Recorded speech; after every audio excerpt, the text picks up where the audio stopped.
This channel does not promote any violent, harmful, or illegal activities. All content provided by this channel is meant for an educational purpose only. Top quality और consistent performance के लिए सिर्फ silver pump नाम याद रखना। কয়েক মাস আগে নদিয়ার ফুলিয়া, এবার মালদার গাজল। বিরোধী দলের হাতে কোনো পঞ্চায়েত বা সমিতি থাকলে শাসক দলের বোধহয় সহ্য হয় না, তাই নানা ছুতোয় অবাধে যখন তখন তাণ্ডব চলে। আর শাসক দল বলে কি ভাঙচুর বৈধ হয়ে যায়? সোমবার দিল্লিতে তৃণমূল সহ বিরোধী নেতাদের বিরোধ।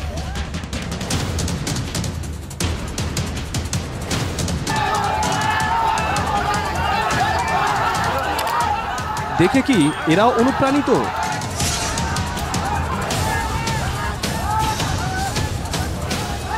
মালদার গাজলে ডেপুটেশনের নামে তৃণমূলের তাণ্ডব।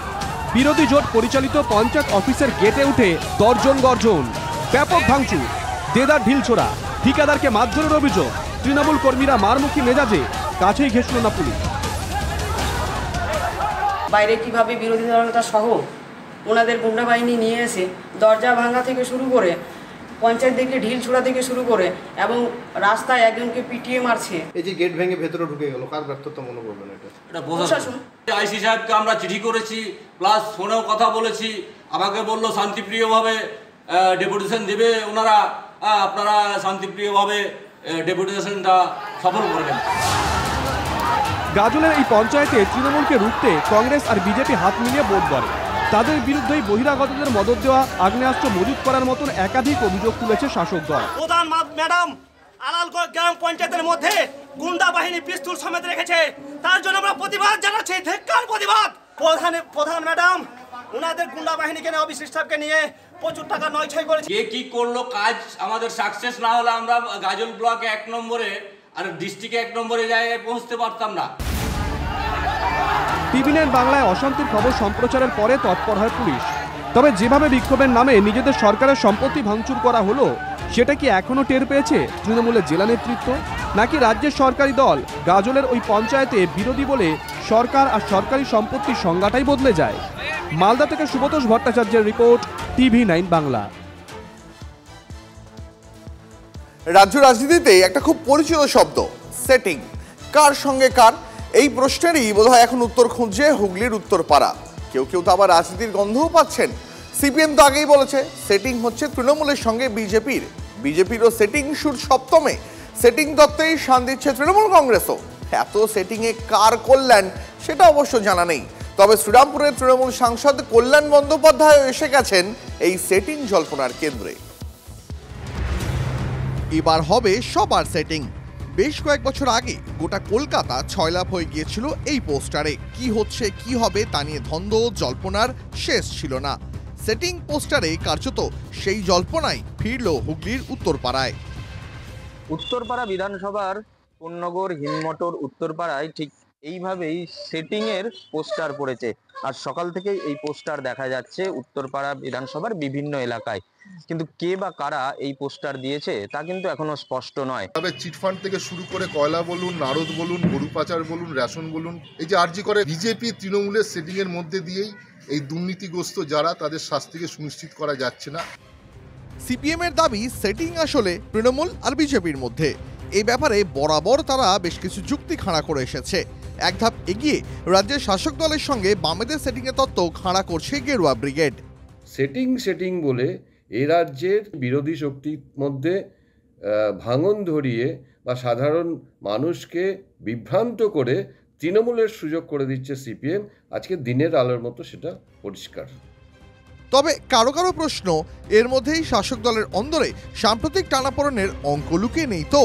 সবারই জানা শ্রীরামপুরের তৃণমূল সাংসদ কল্যাণ বন্দ্যোপাধ্যায়কে সম্প্রতি লোকসভার মুখ্য সচেতক পদ থেকে সরিয়েছে দলীয় নেতৃত্ব। দলীয় সাংসদ সতীর্থ মহুয়া মৈত্রের সঙ্গে তার মধুর সম্পর্কের কথাও কারো অজানা নয়। এরই মধ্যে সোমবার দিল্লিতে ভোট চুরির অভিযোগে বিরোধীদের নির্বাচন কমিশন অভিযানে কল্যাণ গোয়ার হাজির ছিলেন।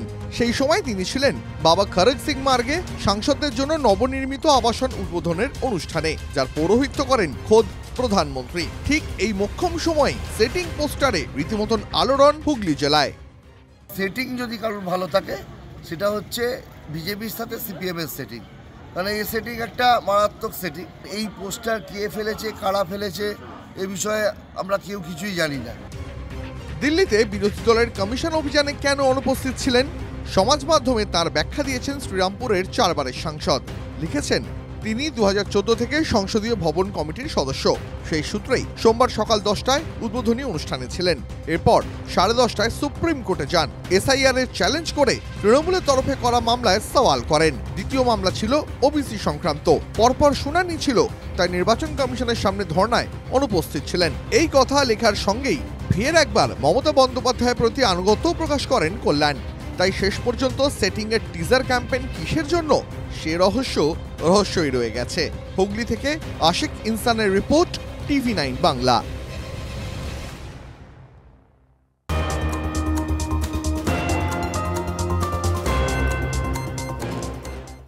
আর এবার এই মুহূর্তে যে খবরে নজর রাখতেই হচ্ছে, নির্বাচন কমিশনের তরফে দিল্লি রওনা দিলেন মুখ্য সচিব মনোজ পান্থ। ইতিমধ্যেই পৌঁছে গেছেন বিমানবন্দরে। আরো একবার জানাবো আপনাদের, মুখ্য সচিবকে নির্বাচন কমিশন আজ তলব করেছিল। আজ বিকেল 5টার মধ্যে তাকে হাজিরার নির্দেশ দেওয়া হয়, আর সেই নির্দেশ মতোই দিল্লি রওনা দিচ্ছেন মনোজ পান্থ। এই মুহূর্তে মনোজ পান্থ পৌঁছে গেছেন কলকাতা বিমানবন্দরে। আমাদের সহকর্মী সুশোভন রয়েছেন আমাদের সঙ্গে। সুশোভন, মনোজ পান্থ তিনি কি উড়ে যাওয়ার আগে, মানে দিল্লি রওনা দেওয়ার আগে কিছু জানালেন? কি বলবেন তিনি নির্বাচন কমিশনের সামনে? না, তিনি কোনো রকম সাংবাদিকদের কোনো প্রশ্নের তিনি উত্তর দেননি। 10:25-এ তার বিমান, এবং সেই বিমান ধরেই তিনি কিন্তু একেবারে দিল্লি পৌঁছে যাবেন। তুমি যে কথা বললে যে আজকে 5টার সময় কিন্তু তিনি একেবারে নির্বাচন কমিশনের দপ্তরে যাবেন এবং সেখানে গিয়ে কথা বলবেন। স্বাভাবিকভাবেই তিনি কি বলেন সেটা কিন্তু গুরুত্বপূর্ণ। এবং আজকে দেখা গেল যে 10:25-এ তিনি বিমান ধরার জন্য ঠিক 9:30টার সময় চলে এলেন, এবং যখন এলেন তখন সাংবাদিকদের একাধিক প্রশ্ন ছিল, যদিও তিনি কিছু বলেননি। কিন্তু নিঃসন্দেহে গুরুত্বপূর্ণ যে তিনি দিল্লি পৌঁছে বিকেল 5টার সময় মুখোমুখি হওয়ার পর তিনি কি বলেন এবং সেখানে তার কি বক্তব্য থাকে এবং সেটা কতটা সন্তুষ্ট হয় নির্বাচন কমিশন। স্বাভাবিকভাবেই কিন্তু পুরো বিষয়টা এখন সময়ের উপর নির্ভরশীল, এবং 5টার সময় কি হয় সেদিকটা কিন্তু যথেষ্ট গুরুত্বপূর্ণ। সেই জন্যই আজকে কিন্তু একেবারে দিল্লি উড়ে গেলেন মনোজ পান্থ, মুখ্য সচিব। একেবারে সুশোভন, ধন্যবাদ।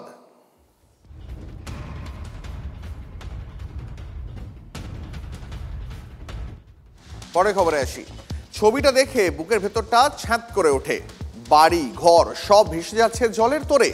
সর্বগ্রাসী গঙ্গা গিলে ফেলছে যেন সব কিছু। আর অসহায় মানুষ দাঁড়িয়ে দাঁড়িয়ে শুধু দেখছে, চোখের জল ফেলছে। কারণ এটা তো এক আধ দিনের ছবি নয়, প্রত্যেক বছরের ছবি। সমাধান নেই, কিভাবে পরিত্রাণ মিলবে প্রশ্ন এই অসহায় মানুষগুলোর।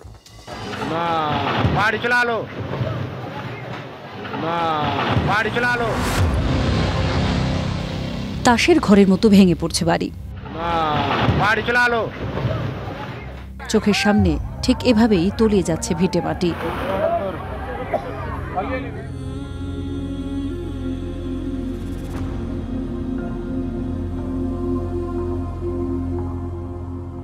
মুর্শিদাবাদের শামসেরগঞ্জে বিঘের পর বিঘে জমি গিলে খাচ্ছে গঙ্গা। উত্তর চাচণ্ড গ্রামের মিস্ত্রিপাড়ায় তলিয়ে গেছে অন্তত 3টি বাড়ি। রাত্রে আমরা ঘুমাচ্ছিলাম, আমার ভাই জেগেছিল, হঠাৎ রাত্রে উঠে বললো যে দাদা তাড়াতাড়ি উঠো, বাড়ির পাশে বাগানটা পড়ছে। উঠে গিয়ে বাইরে বেরিয়ে দেখলাম যে বাগানের সঙ্গে সঙ্গে আমাদের বাড়ির দিকে ভাঙতে ভাঙতে চলে আসছে।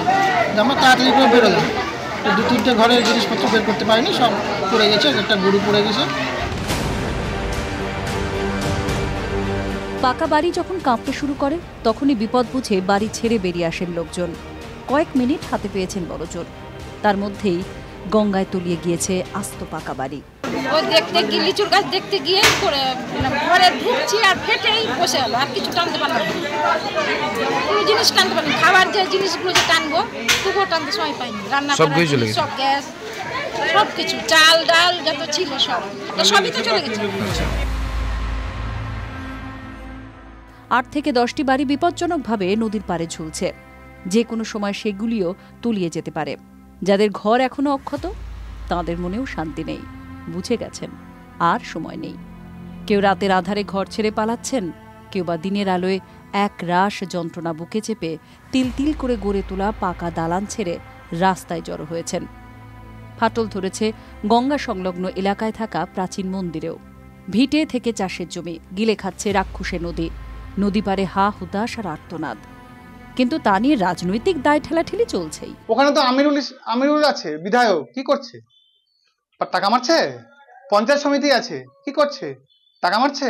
দুইয়ান পৌরসভা আছে, কি করছে? টাকা মারছে। এতগুলো লোক, এতগুলো বড় বড় পালোয়ান থাকতে শুধু একটা সাংসদ কি করবে? আমি যে কথাটা বললাম, কেন্দ্রীয় সরকারকে একটাও চিঠি এখন পর্যন্ত রাজ্য সরকার দেয়নি। 2014 থেকে বিজেপির সরকার এখানে আছে, তারা কিন্তু কোনো রকম একটা পয়সা অর্থ সাহায্য করছে না, এবং এটা 120 কিলোমিটার এলাকা ছিল, সেটাকে কমিয়ে 19 কিলোমিটারের মধ্যে সীমাবদ্ধ রেখেছে, এবং সেই 19 কিলোমিটারেও কিন্তু কেন্দ্রের বিজেপি সরকার কোনো রকম কাজ করছে না। মানুষকে সুবিধা দেওয়ার ক্ষেত্রে, মানুষের নিরাপত্তা দেওয়ার ক্ষেত্রে যখনই ব্যর্থ হয় তখনই আঙুলগুলো কেন্দ্রের দিকে পড়ে। নেতারা ওর দিকে আঙুল তুলে যাবেন, আর তার ফাঁকে এভাবেই নদী সব গিলে ফেলবে। এটাই কি নদী পাড়ের বাসিন্দাদের 12 মাসা হয়ে থাকবে? এভাবে আর কতদিন? প্রশ্ন সর্বহারাদের। কৌশিক ঘোষের রিপোর্ট, TV9 বাংলা।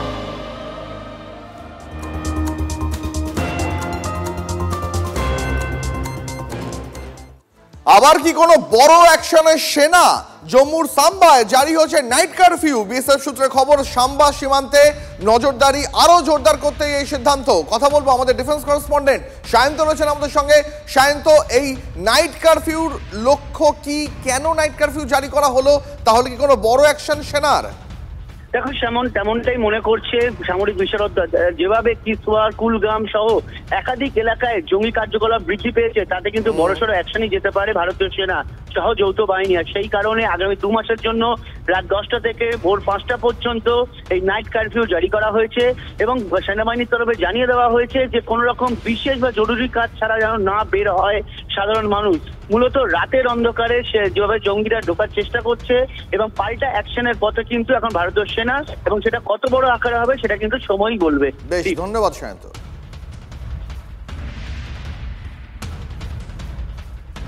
পাক গুপ্তচর বৃত্তির অভিযোগে গ্রেপ্তার একজন। ডিআরডিও জয়সালমীর অতিথি নিবাসের ম্যানেজারকে গ্রেপ্তার করা হয়েছে। ধৃতর নাম মহেন্দ্র প্রসাদ। চন্দন ফিল্ড ফায়ারিং রেঞ্জে ডিআরডিওর গেস্ট হাউসের ম্যানেজার সে। মহেন্দ্র আইএসআই এর হ্যান্ডলার হিসেবে কাজ করতো, এমনটাই সন্দেহ। সোশ্যাল মিডিয়ার মাধ্যমে পাক গোয়েন্দা সংস্থার সঙ্গে যোগাযোগ রাখছিল। অভিযোগ, মহেন্দ্র প্রসাদ চন্দন ফিল্ড ফায়ারিং রেঞ্জে ক্ষেপণাস্ত্র এবং অন্যান্য পরীক্ষার জন্য আসা ডিআরডিওর বৈজ্ঞানিক এবং ভারতীয় সেনা আধিকারিকদের গতিবিধি সম্পর্কে তথ্য সরবরাহ করত। ধৃতর মোবাইল ফোন বাজেয়াপ্ত করা হয়েছে।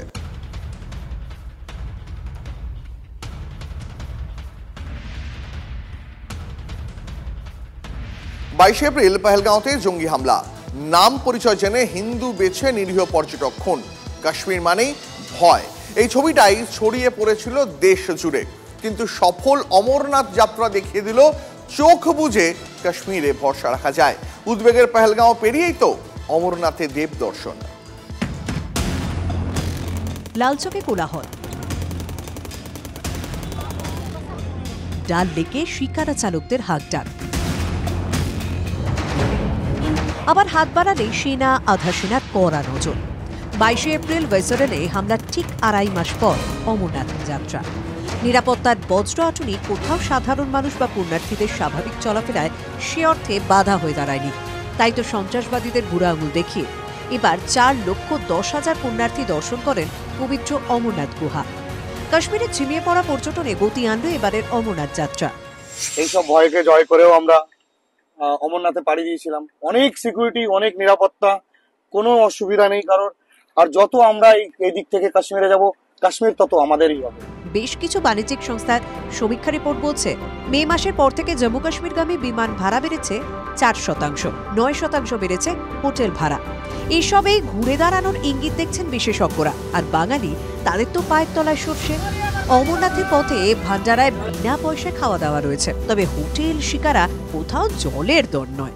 অনেক সাহস, মানে আমাদের সুরক্ষা সরকার, যদি আমরা না আসবো তো মানুষ জানবে কি হবে কি মানুষ এখনো যাচ্ছে। ভেসারেন ভ্যালি বন্ধ থাকলেও খুলেছে বেতাব ভ্যালি। পেহেলগাঁওয়ে একের পর এক পার্কে আবার হয়েছে। তবে কি জঙ্গিদের জবাব দিতে অমরনাথ যাত্রায় হয়ে উঠল মিশন কাশ্মীর? জম্মু কাশ্মীর থেকে তন্ময় মুখোপাধ্যায়ের রিপোর্ট, TV9 বাংলা।